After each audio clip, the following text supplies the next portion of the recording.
Here is his beloved wife, the First Lady, Mother Khadija Farrakhan, and here coming is her husband, the man whom we all love, the man whom we recognize as a divine leader, teacher, and guide, the Honorable Minister Louis Farrakhan.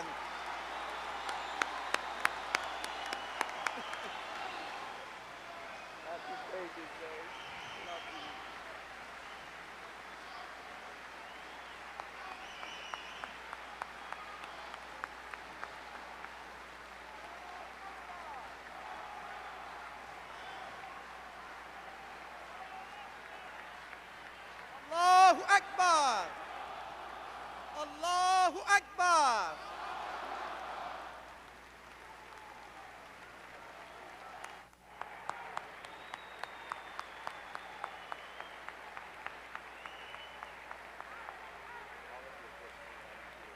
Thank you.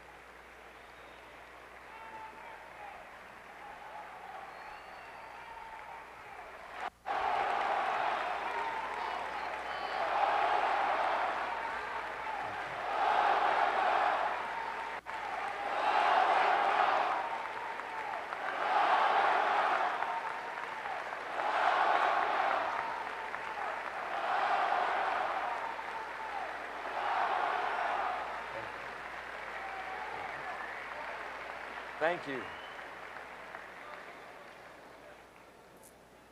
In the name of Allah, the Beneficent, the Merciful,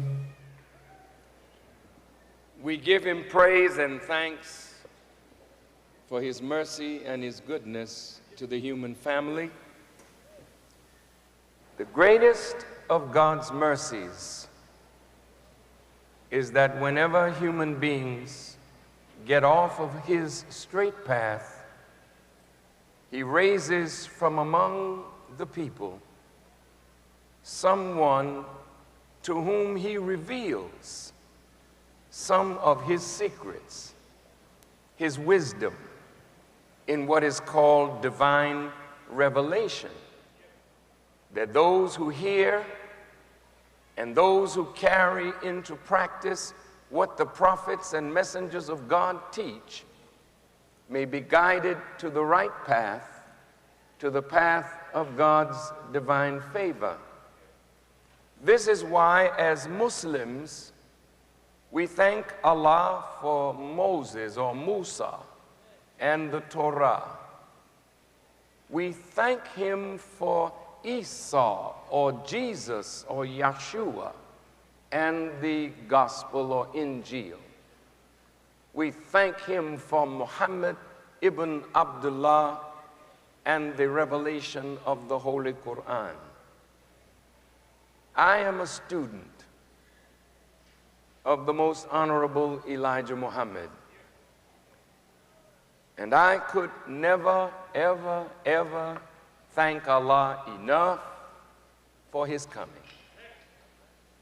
In the person of Master Farad Muhammad, to whom praise is due forever, and for his searching among us to find one with a heart full of love for God, love for truth, love for us, that love would give him courage and make him fearless in delivering a message of warning to the government and people of the United States of America, and good news to the government and people of the United States of America, and warning to the entire world of human beings, and good news for them as well.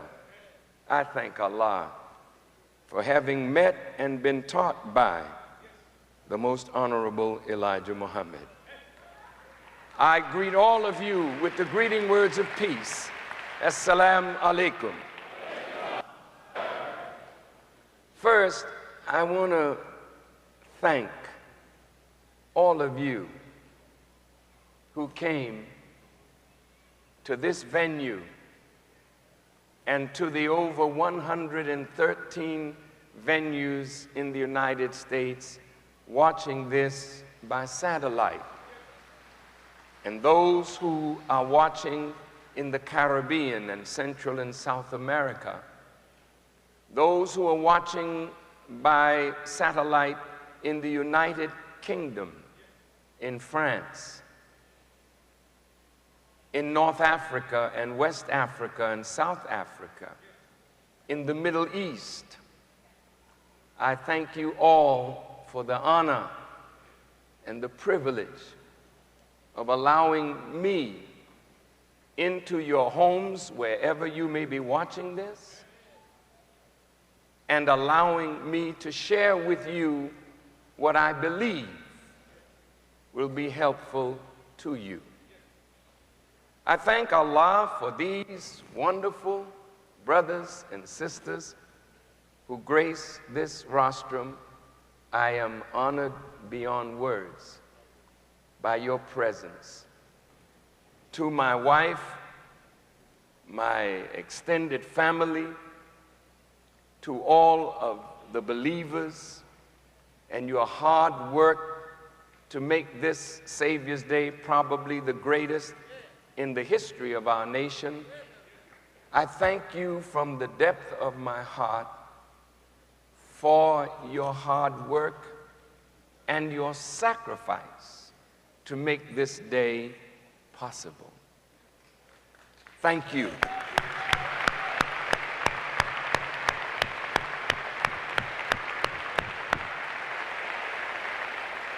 I want to thank all the participants in the workshops who brought the breadth and depth of their knowledge to this subject of reparations. What does Europe and America owe? And what does Allah, God, promise? I want all of you to know that for several months, I have been in study and preparation for this moment. There's something burning within me that I am compelled to say. And I only hope and pray that the words of my mouth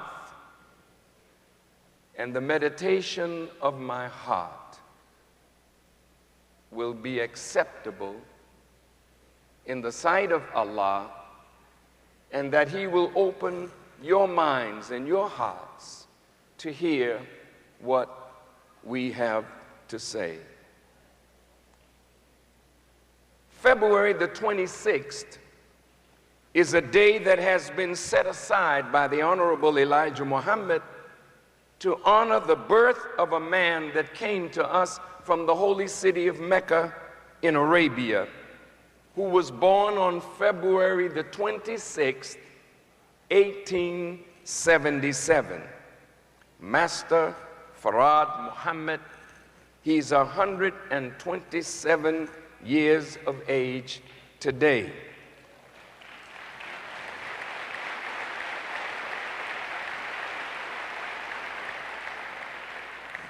The Honorable Elijah Muhammad taught us that he was and is the great Mahdi. Mahdi, or Mahadiya, means one who comes to guide to the path of God, and one who is self-guided. No wonder it is written in the Quran, He it is who sent His messenger with the guidance and the true religion. Prophet Muhammad, peace be upon him, didn't just bring religion, he brought guidance. Because if you have religion and not guidance, you may not carry the religion into practice properly. So without guidance And religion, you can have zeal, but zeal coupled with ignorance makes us religiously dangerous. Fanatics, if you will. We do not wish to be fanatical over our faith in God. We want to practice His religion with guidance so that we become examples of righteousness and moral rectitude in the midst of a world that has gone astray. But this is Black History Month. The last day of the month, a leap year.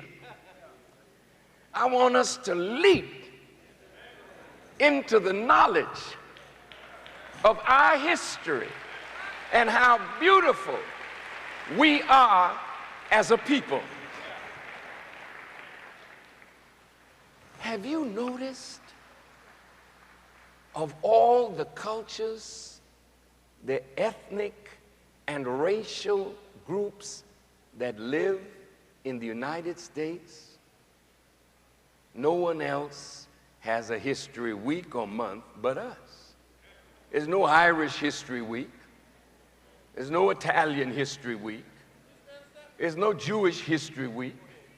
There's no Romanian History Week. How come?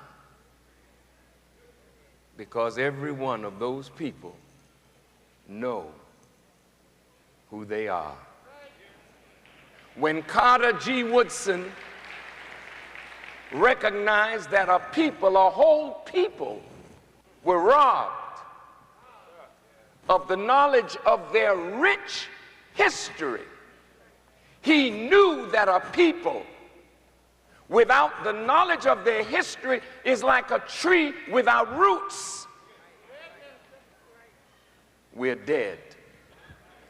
So the Honorable Elijah Muhammad taught us that of all our studies, history is the most attractive and is best qualified to reward the researcher, because history develops the springs and the motives of human action.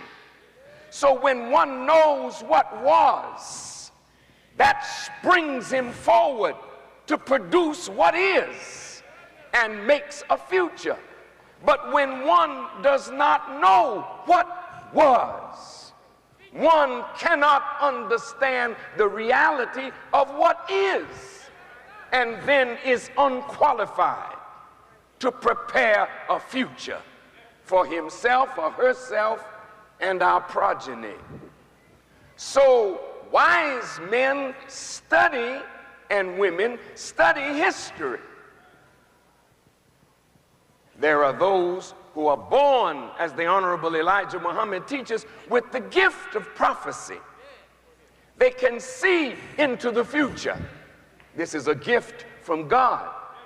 But there are also those who can see the future and predict it closely by a careful study of history. So this is Black History Month, and Master Farad Muhammad brought us a rich knowledge of ourselves and our history that takes us back far beyond the cotton fields and plantations of the South. But he takes us back to the very origin of our being as direct descendants of the Creator. Listen, my desire today is to reach the world with this serious message on the principle of reparations. What does America and Europe owe to black people? What does God promise?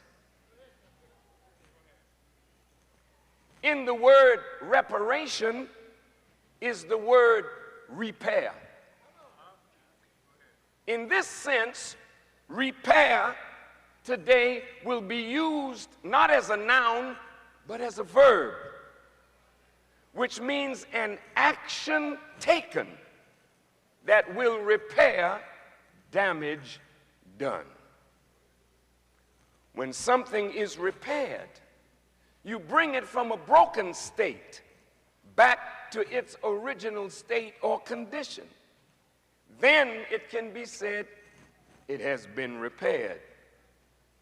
The whole human family is in need of repair, because according to the scriptures, Satan has overcome the teachings of God's prophets and has caused most of the human family to deviate from that which Allah, God, has set down as the way of life that he desires for human beings to live.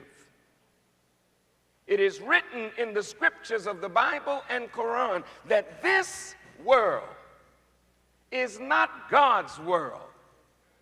This world is Satan's world. And we have been under the rule of Satan for 6,000 years, but Satan remains a mystery. And God also remains a mystery, but the knowledge of one and the revelation of one is the revelation of the other.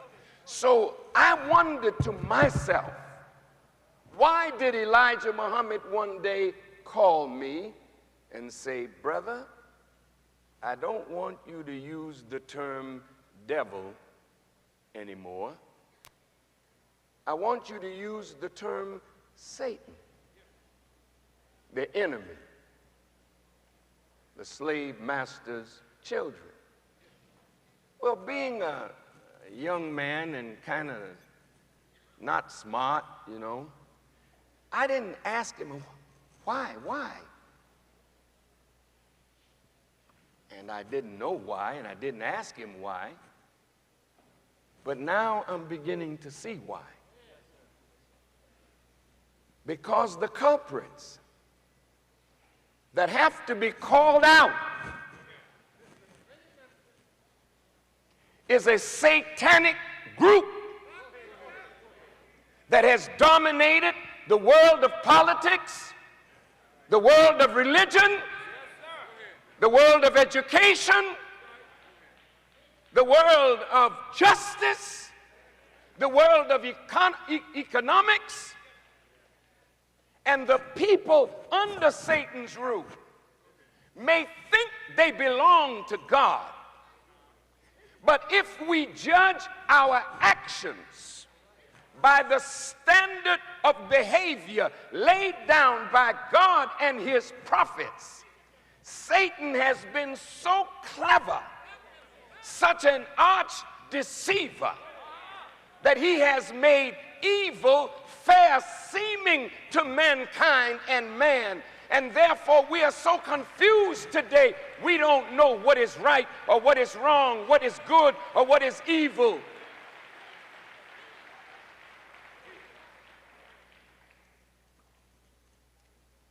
The Honorable Elijah Muhammad said to us that Satan is so wise, he has deceived the whole world. Are you in the world? Are you sure? Then are you and I of those who are deceived? If he deceived the whole world, what would he deceive the world on? Satan has to deceive the world about God. He has to deceive the world about religion. He has to deceive the world about Jesus, the most important figure of your scriptures. The scripture says Satan would be so wise he would curl his tail, this is in the book of Revelations, and bring down a third part of the stars of heaven. The Honorable Elijah Muhammad said, this means not taking down ordinary people. He's taking down the scientists and the scholars of religion. This is why Paul said, we don't wrestle or war with flesh and blood. We are flesh and blood. The fight is not with flesh and blood. The fight is with principalities, powers, the rulers of the darkness of this world, and spiritual wickedness in high places. So if you and I can't deal with the devils on our level and become one ourselves, hello. For many of us that think we are of God, we're raising a lot of hell. You know what I mean? So we got to get clear today on who is with God and who has Satan deceived. Now, dear brothers and sisters, this Satan, by deceiving scholars of religion in Islam, in Christianity, in Judaism, this causes scholars to look at the book and the revealed word and misinterpret it, leading millions of people astray who believe that they're on the path of God, but they have been devoured by Satan. Listen, in the book of Job, the sons of God came to present themselves to God, but the devil came also with them. Now, how could the sons of God be hanging out with the devil and not know it?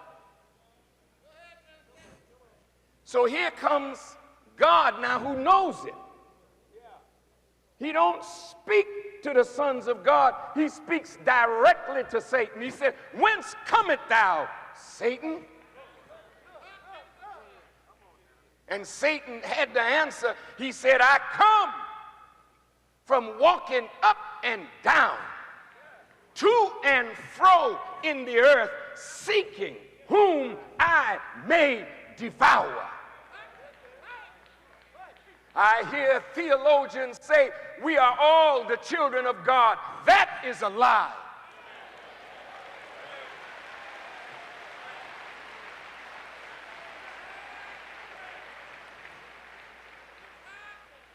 Don't get angry with me. We all have the capacity to become children of God. But there's a choice that we have to make, because Satan is out here campaigning for minds and souls and infecting the people's spirit. And God is doing the same. So God has children, and Satan has some too. And these two may be hanging out today, but maybe after today, you might look to your right or to your left. You might look to your bedroom and the boardroom and say, my God, I did not know that I was sleeping with, I was walking with, I was married to a child of the enemy. What does Europe and America owe? And what does God promise? I want to ask a question.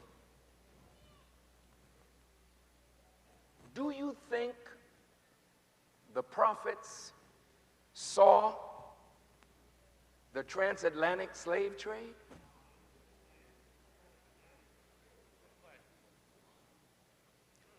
Do you think the prophets of God saw the 400 years of slavery that historians say is the worst and most cruel slavery ever put on a human being in the annals of history? Do you think that the prophets saw this?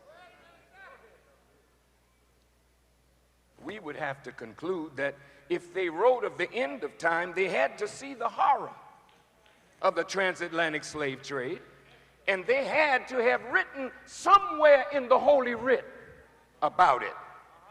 They had to have seen Africa and the sons and daughters of Africa ripped away from her shores and Africa brought to ruin. Africa put in a condition that Africa is in today, in spite of the fact that Africa is the birthplace of civilization. Did the prophets see it? I believe they did see it. I believe they did write about it.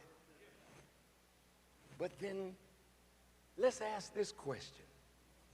How many of you have listened to religious programs by various scholars and teachers of religion that come on television? How many of you have listened?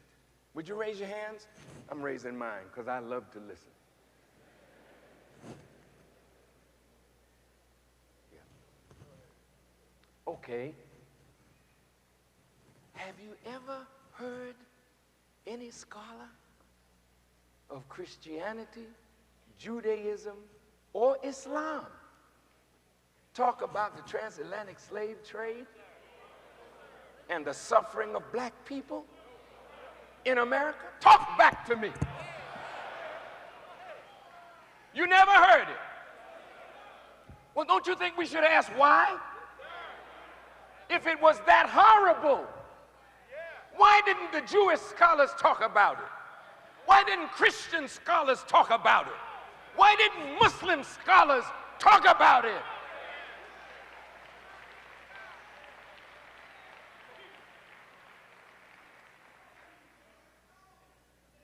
Is it that we don't exist in their hearts and minds?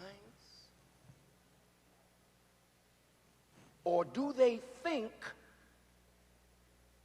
that others in the world in less serious condition than ours can receive warning and guidance from Allah, but we, the blacks in the diaspora and in Africa, have no place in the heart of God? When you look at the condition of black people in America, in the Caribbean, in Brazil, in Central and South America, in Africa, in the Isles of the Pacific, do you ever think, does God grieve for us? Who needs a God that don't think about us? Who needs a God that does not care for the suffering of an entire people? If the scholars of religion have not considered black people at all, we join your churches, we join your mosques, we join the synagogues. We've gone to the Communist Party, we've gone to the socialist parties, but I don't hear none of you talking about a condition, nor do you have the power to heal it And oftentimes, you don't care. So I want to put Jews, Christians, and Muslims to thinking. I want the world to know Farrakhan is not now, nor have I ever been a hater of the Jewish people. I say that without a tongue in cheek because I'm unafraid of what you can do to me. You can only do to me what my God allows you to do. And whatever he allows you to do, I'm prepared to receive it by his grace.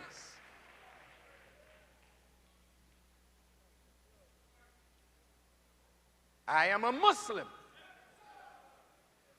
and I love the Muslim world, but I'm going to raise some hard questions today. I grew up in the church, so don't tell me I don't love Jesus. Not only do I love him, but I believe I'm walking in his footsteps.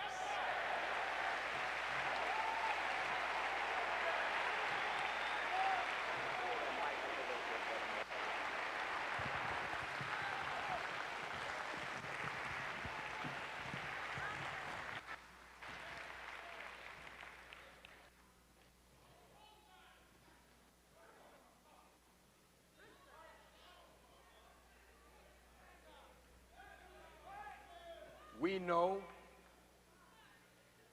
that this horror of the transatlantic slave trade is written of. We know that our sojourn in slavery is written of. But where? How was it written? And what should we expect from the knowledge of such?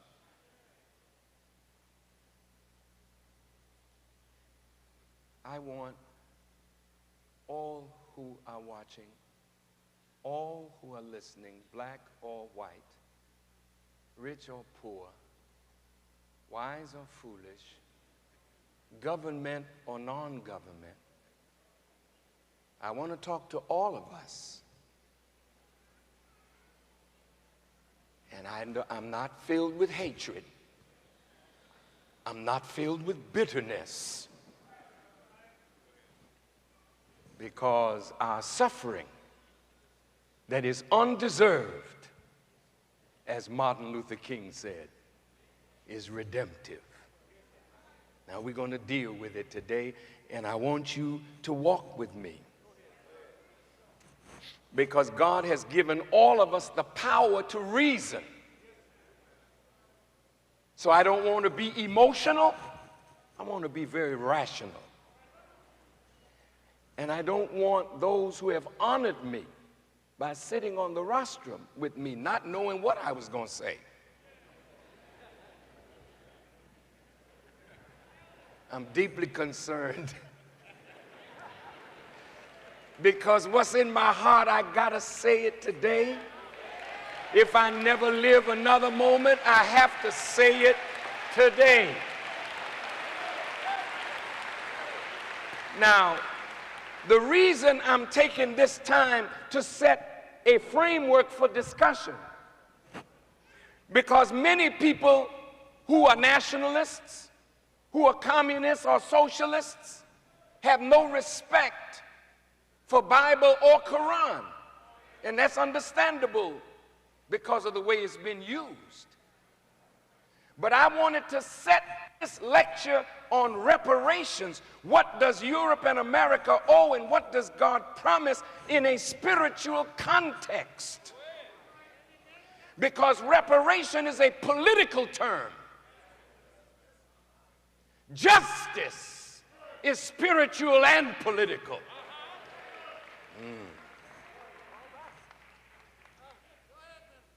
For reparations, you have to appeal to a government. And they may listen or they may not listen.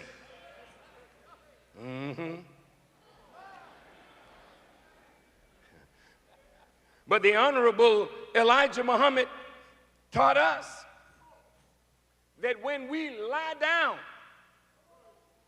justice lies down with us. And when we get up, justice gets up with us. Justice is not concerned with the World Court or the International Criminal Court or the local judge and the local court. Justice, that God has set the balance in the universe that could cause Jesus to say, he who lives by the sword will die by the sword. Huh? He who has led into captivity will go into captivity. And a man shall reap what he sows. And the prophet Obadiah says, as thou hast done, so shall it be done unto you.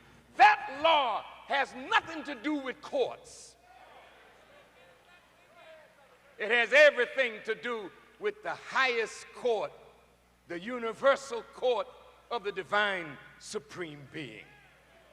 Now let's set the framework for repair. Both the Bible and the Quran start with the creation of a human being that was created or made in the image and the likeness of God. That's big. From a biblical standpoint, that's big. Because if you and I, regardless of your color or race or ethnic roots, are made in the image and the likeness of God, then all of us are born with potential to rise above any reality and create a new one. It's within you. Listen carefully. The Quran says it differently. The Quran says that Allah made the human being to be Khalifa, God's vicegerent or the successor of God, who rules God's creation in his name by his permission. That's as high as you can get. But the Quran and the Bible say Satan caused Adam's foot to slip and he fell from his high, lofty position. The Quran bears witness in the same language. In fact, the Quran is really a verifier of the truth of the Torah and the gospel. That's why every one of you should have a Quran and read it, because it verifies exactly what God sent down through the mouth of his prophets in the Bible. Okay. Now, this man that slipped, he had a wife. So you have Adam, Eve, and they had children. Now, mind you, they had fallen. So they produced the first dysfunctional family. Adam, not Adam and Steve. I'll get to that later. But the book says Adam and Eve. And then they had two children, Cain and Abel. But envy was between the two children.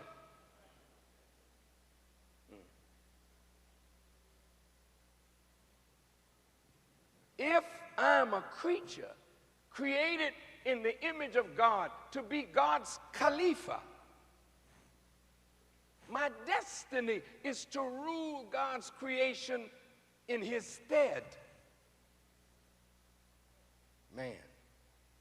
Then if Satan caused my foot to slip or Adam's foot to slip and he fell from the original position and condition, so you cannot repair the human being that has fallen unless you restore him to his original condition. We've taken our cars to shops. The assessor has come out and said, well, the damage is so and so. But then when you paid him the money and drove out, just down the block, the car stopped running. Now, either that was a crook or he was a bad mechanic. But what we wanted is our car brought back to its original condition. Through envy, hatred, and murder, two brothers came up. And from one man, God made humanity, according to the Quran and the Bible, into tribes and families. But those tribes and families show the same characteristics of Cain and Abel. Boy, that's really rough. When Cain was about to kill his brother, God spoke to him and said these words. Why are you angry? Why has your countenance fallen? Sin lies at the door. Anger. Cain was angry because he felt God favored his brother. That anger, envy, produced hatred. Hatred produced murder. And Cain slew his brother. From that day to this, murder, hatred, envy, revolution, war, and anger is completely throughout the human family. All because of our fall from our original position. So the whole human family is in need of repair, but there's a segment of that family that has fallen even further than all of the rest. And that is why we've taken this subject. What does America and Europe owe? And what does God promise? Now, here's a book written by Gary Wills. It's called The Negro President. You thought it was Clinton, huh? Jefferson and the Slave Powers. Here's what he said, quote, "It is a fact that through much of our history, Americans have shied away from slavery as too divisive or hot an issue, leading to a great national amnesia about the impact and the reach of slavery." Now, wait a minute. Here's a Caucasian. He says Americans are suffering from amnesia about slavery. It's too hot an issue. It's too divisive. Don't talk about it, please, for God's sake. Because if you talk about it as a white person, I'm going to feel bad. Well, when I went to the hospital to deal with cancer, I was feeling bad too. And I didn't want nobody to operate on me. But if it meant they would save my life, come on and cut away. And they gave me a beautiful anesthetic, put me to sleep. And when I woke up, I looked at the doctor and said, boy, now I know why our people love drugs. when I woke up, I didn't remember nothing that had happened bad to me.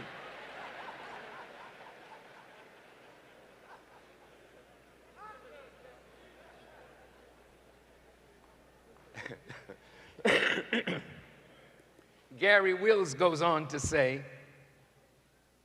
as our understanding of the role of slavery in our past grows, it will become clearer just how much slavery has affected all aspects of American life. Now think about that. Slavery has affected all aspects of American life.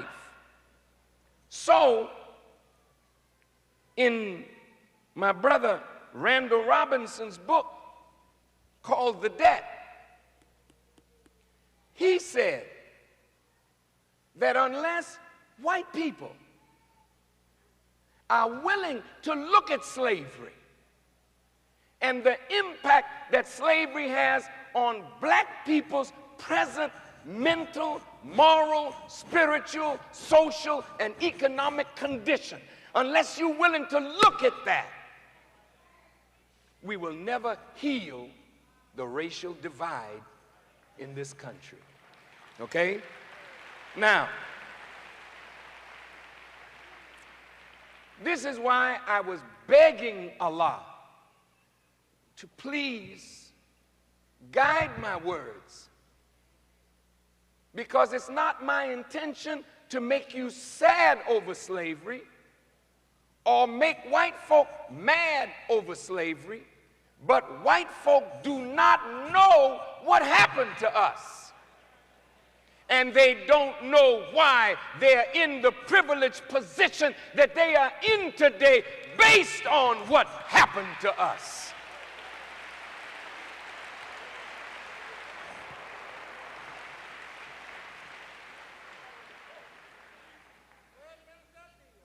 So it is this that I'm hoping that black and white will consider.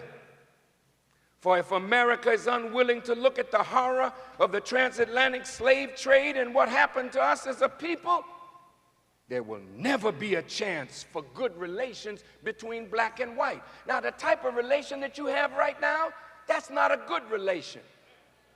That's go along to get along relationship.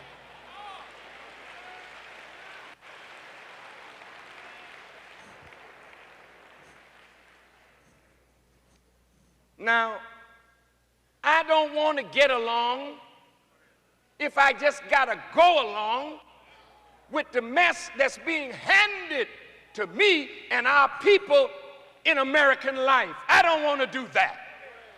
And I will never encourage black people to submit to the madness that is going on to us and just go along in order to have a white man smile at you and pat you on the back and treat you like a dog that they have called out of the backyard.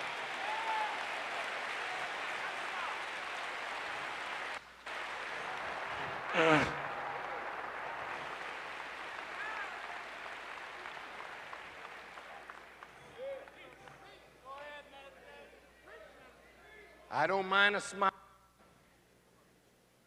I don't mind a pat on the back. But what I want is for America to consider what was done. I know the present generation of whites had nothing to do with what happened to us.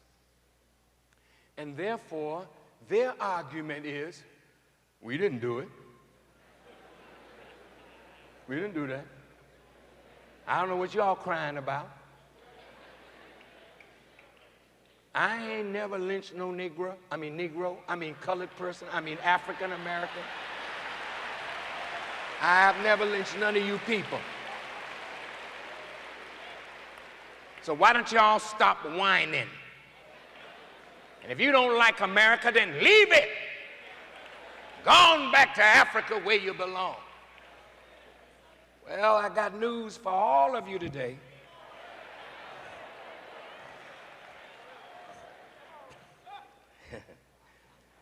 I got some news for you. I'll tell you the good news in a minute. It says now, see, if white people, if the government of the United States first, Congress, the Supreme Court, state legislatures, governors are willing to look at the problem, just look at it, you will see something that will give you a different thought about what is justice and why black people continue to cry out for justice. If you look at it and gain the true knowledge of what happened to us, and you black people don't know either.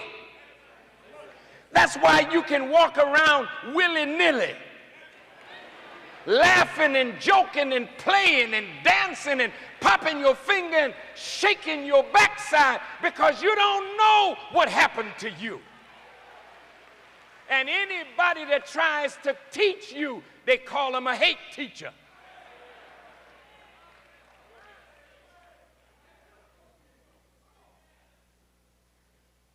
There's not a Jewish person in America who is unaware of the Holocaust. If you can find me one Jewish child that is unaware of what Nazi Germany did to the Jewish people, I ain't gonna say I'm gonna give you some money because you'll lie and tell me they didn't know. But you can't turn on your radio or your television without somebody telling you of the horror of what happened in Nazi Germany to Jewish people. The Jewish people are taught to remember so that they can stand up and say, never, never, ever again. I want us to become so filled with the knowledge of what happened to us and our rich historic past that we will rise as a people and say and mean it, never, ever, ever again.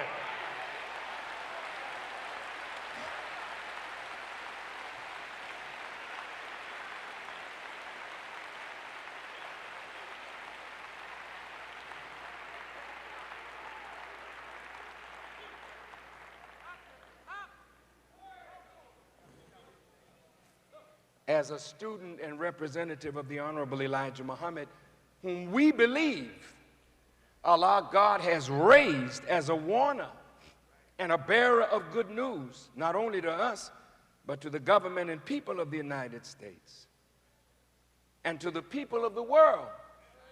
Because the peoples of the world, the nations of the world, right now are in the throes of divine judgment. And if you don't know what's happening from a scriptural prophetic viewpoint, you may find yourself losing your life today, being in the wrong place with the wrong one at the wrong time. See, a new government is coming in, and it will not be headed by President Bush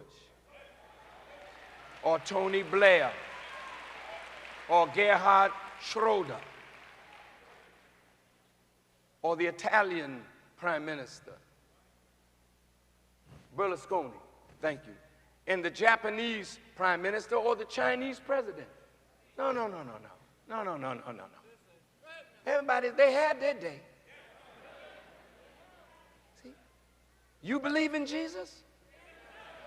Let me see the hands of those who believe in Jesus. All right, good. What did he say? His kingdom was not of this world. He came in the name of the Father to establish a kingdom on earth, a righteous kingdom where everybody, regardless of their race, their creed, or their color, if they believed in him, all artificial barriers would be broken. And they would be the foundational stones of a new government that will replace the governments of the earth who have misused their power and authority over the people that they did not create. And I'll tell you something.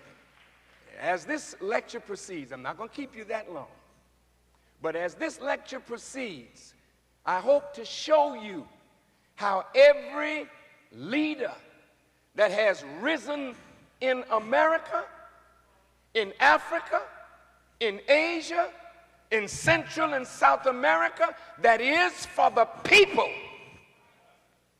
must be destroyed by the satanic powers that are ruling America today. We're going to get to that in a minute. Now, England and America, if they don't wish to look at this, they won't be a part of the solution. They'll be the problem. And that problem is going to be removed today by the power of the Lord of the worlds. Now, I know that as a people, we believe that America is all powerful. I know. And there's no question that America is very, very powerful.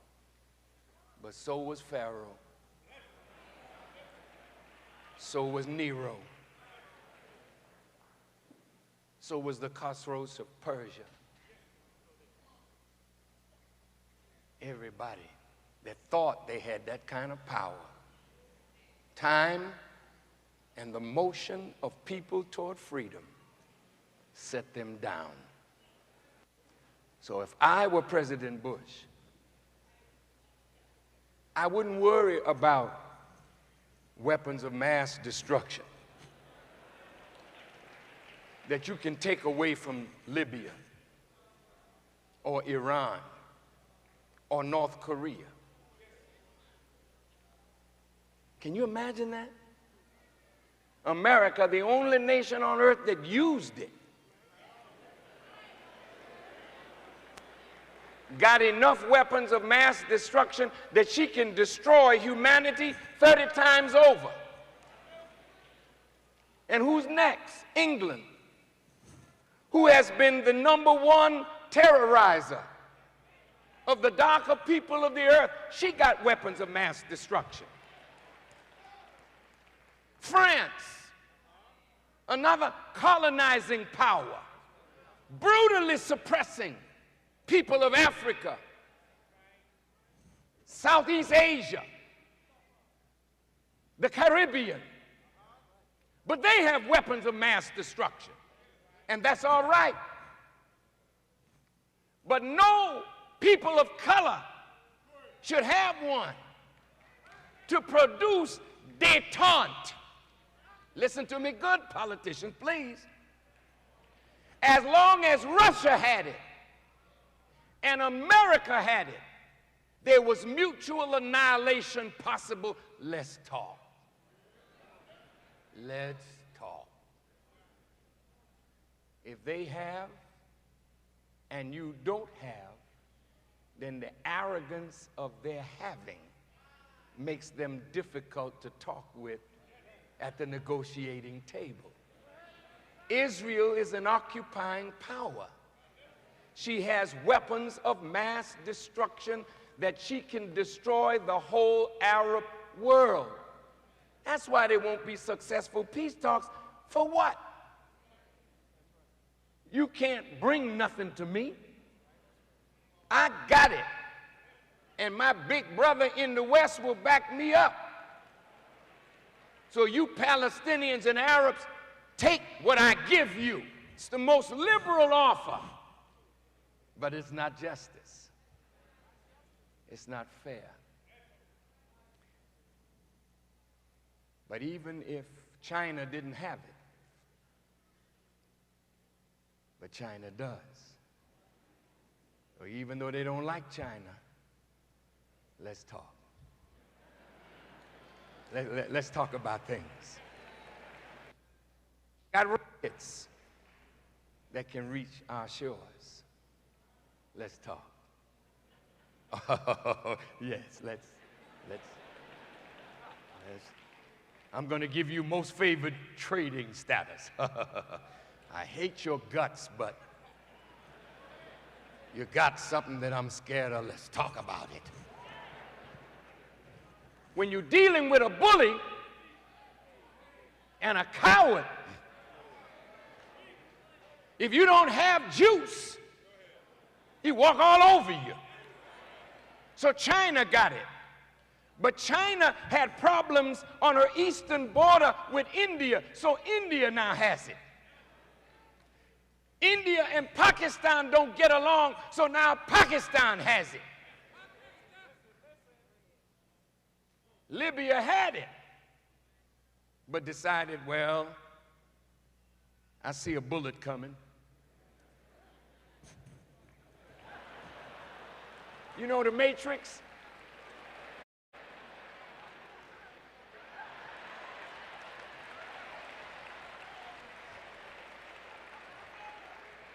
He dodged that one. May Allah bless you, Brother Gaddafi. It's a wise move. You don't need it anyway. But I'm going to say this to America. Even if you got everybody in the world to give up theirs for favored status with you, what you're going to have to deal with is the power of an angry God today. And I'm telling you straight up, you can't win. That's why I want to talk to you about what God promises and give you a chance to do what's right. Now, I'd like to lay the first foundation of Scripture of our suffering. The Bible says Abraham went to sleep one night, and lo, a horror of great darkness fell upon him. And God said to Abram, know of a surety that your seed will be a stranger in a land that is not theirs, and shall serve them, and they shall afflict them 400 years. But also that nation whom they shall serve will I judge, and afterward shall they come out with great substance. That's a promise. That's a promise. Here's the first time that a prophecy is made of a people going into a state of bondage and affliction for 400 years, and that God was going to judge the nation that the seed of Abraham would serve. And afterwards, they're going to come out with great substance. That's a promise. The next time we see a bondage situation set up in the progression of history was the children of Israel being in bondage in Egypt. And in their bondage and their suffering, it's written that God heard their moaning and their groaning on account of their harsh taskmasters. He didn't send somebody. He said, I think I will go down and see whether the cry is altogether that I have heard. And that's when Moses saw a light and traveled toward that light. And the scriptures of the Bible call it a burning bush. And God spoke to Moses and told him, take off your shoes. The ground where you stand is holy. I got a mission for you, Moses. What is the mission, Lord? I want you to go to Pharaoh and tell him that I said, let my people go. Moses was shook. Moses was frightened. Moses knew he had an impediment of speech. He says, send my brother with me. He's eloquent of speech. But God told Moses, who made your mouth? I made it, Moses. Don't worry about your slowness of speech. He said, well, who should I tell him sent me? Who? He said, tell him, I am that I am. I said, well, what you mean by that? I am is the present tense. Mean I'm present. I'm in the world. And I've come to deal justice to Pharaoh. Go tell him what I said and don't be afraid. I'm with you. Well, you know the history. I don't have to go over that. 10 plagues hit him. The last one was the plague of death.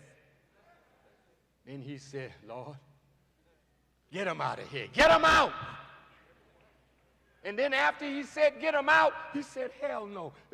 Bring the army. Kill him. Kill him. And that's when God stepped in and slew Pharaoh's army.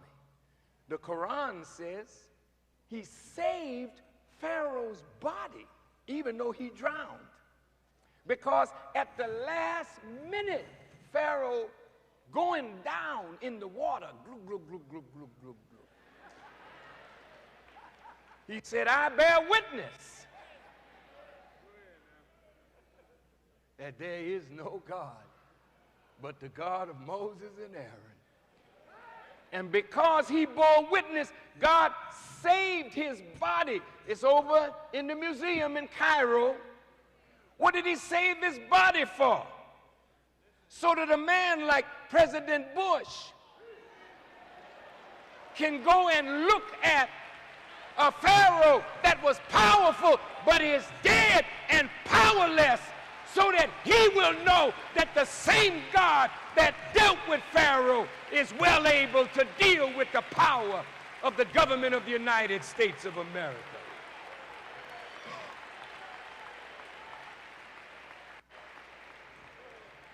Now, please, I don't want to frighten nobody. But I just have to get this off of me. If I never speak again, I have to get it off of me. But look at this. History progresses. The children of Israel are brought out of Egypt. Today they celebrate Passover to remember the favor of God to the children of Israel. God favored the children of Israel time and time again.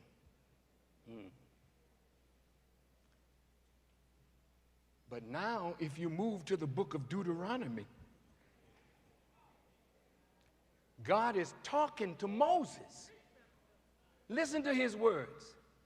I am going to raise them up a prophet like unto you, Moses. And I'm going to put my words in his mouth, and he shall speak unto them all that I shall command him. So now Moses becomes a prototype of a man that would come that would be like Moses.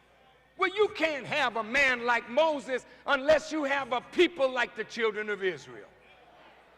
You can't have a man like Moses unless you have a king like Pharaoh. You can't have a man like Moses unless you have 400 years of brutal treatment.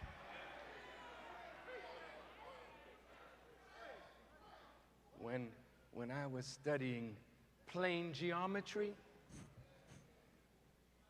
they had a theorem that goes like this.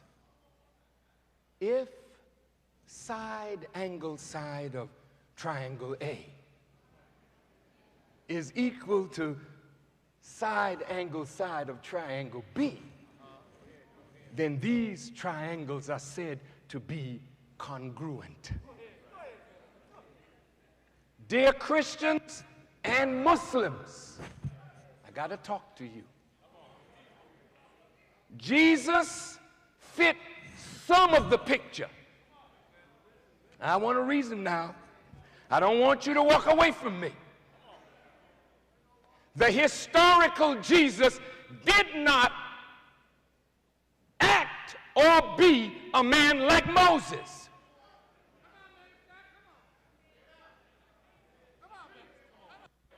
He was not a slave. Even though he was in the Roman Empire, they were under.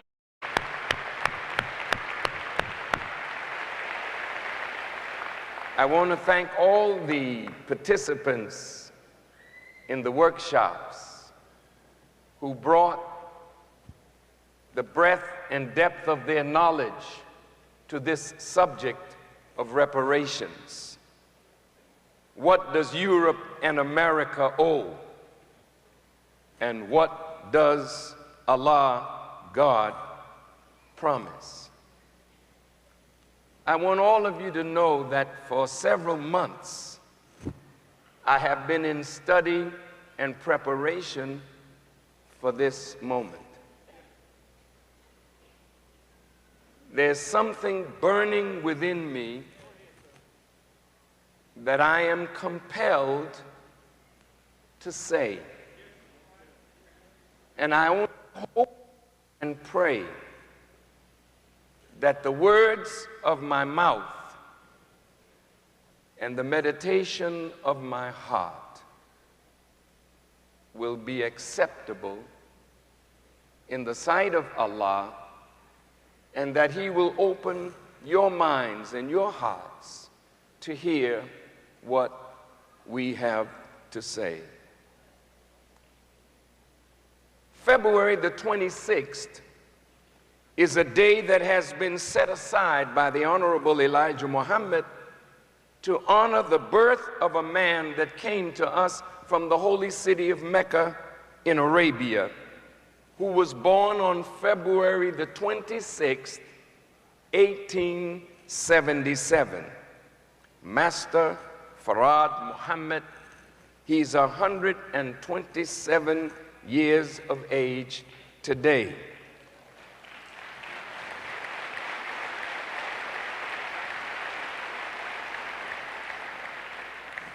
The Honorable Elijah Muhammad taught us that he was and is the great Mahdi people, someone to whom he reveals some of his secrets, his wisdom in what is called divine revelation, that those who hear and those who carry into practice what the prophets and messengers of God teach may be guided to the right path, to the path of God's divine favor. This is why, as Muslims, we thank Allah for Moses or Musa and the Torah. We thank Him for Isa or Jesus or Yeshua and the Gospel or Injil. We thank Him for Muhammad ibn Abdullah and the revelation of the Holy Quran. I am a student of the Most Honorable Elijah Muhammad. And I could never, ever, ever thank Allah enough for his coming. In the person of Master Farad Muhammad, to whom praise is due forever, and for his searching among us to find one with a heart full of love for God, love for truth, love for us, that love would give him courage and make him fearless in delivering a message of warning to the government and people of the United States of America, and good news to the government and people of the United States of America, and warning to the entire world of human beings, and good news for them as well. I thank Allah for having met and been taught by the Most Honorable Elijah Muhammad. I greet all of you with the greeting words of peace. Assalamu alaikum. First, I want to thank all of you who came to this venue and to the over 113 venues in the United States watching this by satellite, and those who are watching in the Caribbean and Central and South America, those who are watching by satellite in the United Kingdom, in France, in North Africa and West Africa and South Africa, in the Middle East. I thank you all for the honor and the privilege of allowing me into your homes, wherever you may be watching this, and allowing me to share with you what I believe will be helpful to you. I thank Allah for these wonderful brothers and sisters who grace this rostrum. I am honored beyond words by your presence. To my wife, my extended family, to all of the believers, and your hard work to make this Savior's Day probably the greatest in the history of our nation, I thank you from the depth of my heart for your hard work and your sacrifice to make this day possible. Thank you.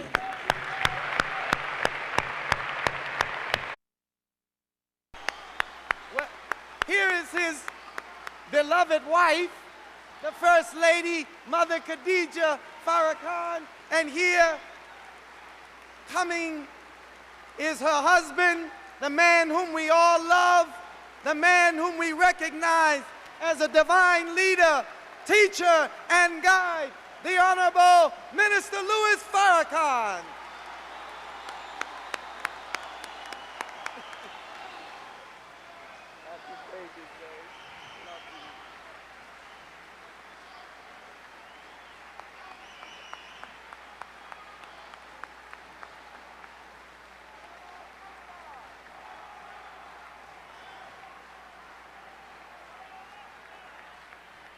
Allahu Akbar! Allahu Akbar!